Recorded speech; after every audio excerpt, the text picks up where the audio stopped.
because like there's not many people in Australia who speak Swedish. There's certainly no one who needs you to speak Swedish.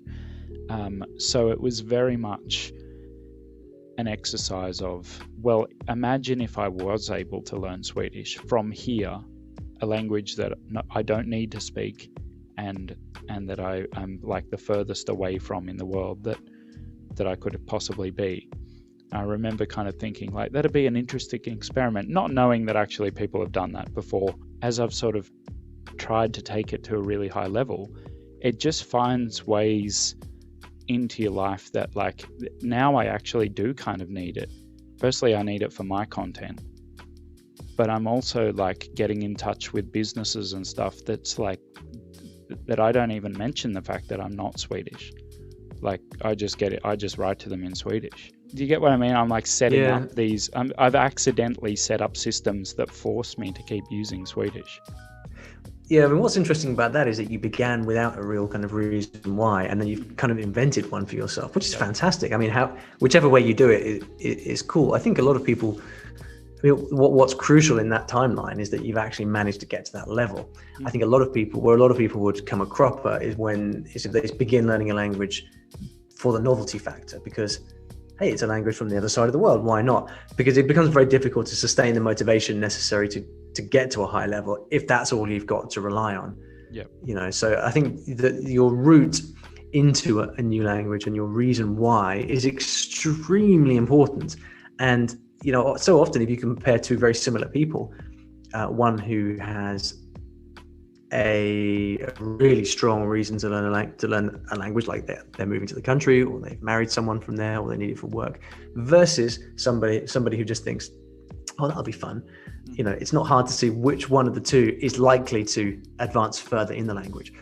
But yeah, it's really impressive how you've managed to construct that world around you. If you don't know me, my name's Lamont. I'm Australian. That was a small part of a chat I had with British author and polyglot Olly Richards quite a while ago now.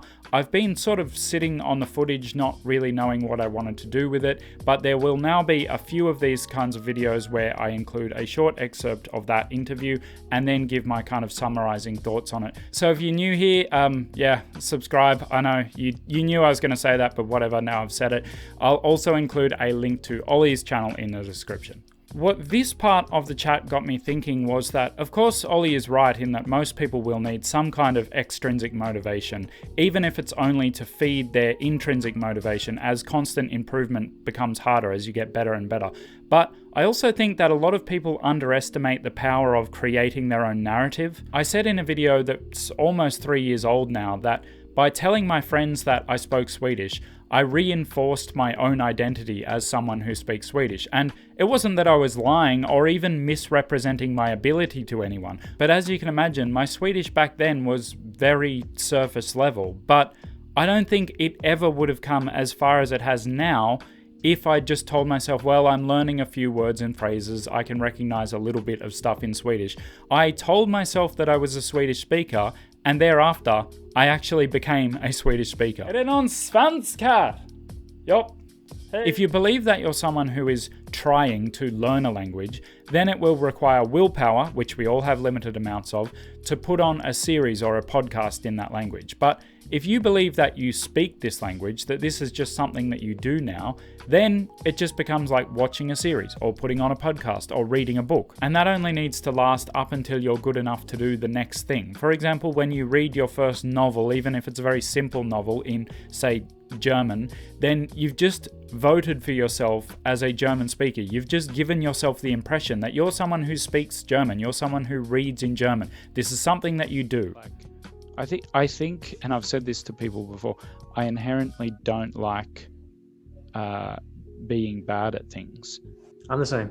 And a lot of the time, when I say that I speak 8 languages, people are like, well, how did you do it? Like, what? And I often say, look, I'm just a really stubborn, and I just won't give up. If I want to learn something, I'm just like you. I just won't. I'll be so dissatisfied with my state of poorness, mediocreness in a language that I'll just keep going until I learn it. And so much in life, I think, is just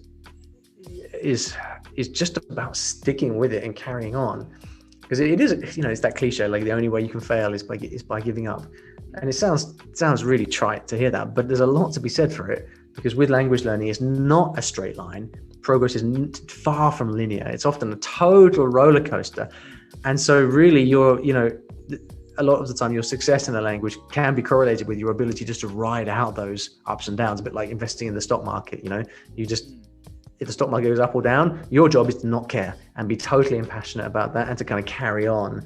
I think there's a lot of wisdom in these few words by Olly. Even in the last 18 months since I stopped studying French in order to focus on Swedish, there are days that it feels like my Swedish goes backwards, days that it's just not coming out, or I don't know, it just doesn't feel as good as it has before, but ever so slowly, it's definitely moving forward. It might be at a snail's pace, but it feels more and more like one of two languages that I can choose from. It's starting to feel completely normal now. And you might be thinking, well, yeah, that's not rocket science. You've been at it for more than 4 years. What do you expect?